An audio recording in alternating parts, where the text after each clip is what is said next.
Um, so can you see this board here? Okay, so basically, it's kind of like we have to pay attention to the fact that we're dealing with a rectangle. So the rectangle has its own rules.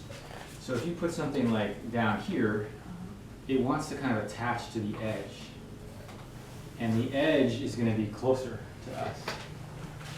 So we kind of like, so there's that as well as color and dark and light. And a lot of times that might take precedence in terms of power. Is like, whereas if you put something in here and there's a diagonal, which is why people like to talk about perspective, but really it's just about orthogonals. Like if there's something that's like a house here, let's say, this house is going to kind of ping closer to our edge of our painting, and then this is going to want to go back because it's on some kind of diagonal.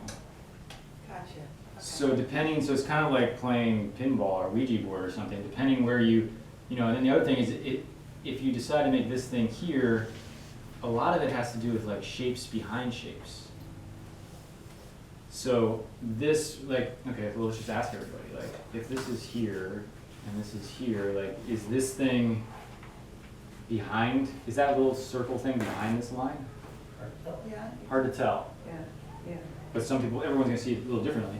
But maybe if this line is just a little thicker, maybe it's as simple as that. Yeah, Like, like making the horizon. and just paying attention to those little subtleties, like maybe this would come forward if I put, I don't know, something like this. With that, it does. That seemed to kind of like lift it forward in space.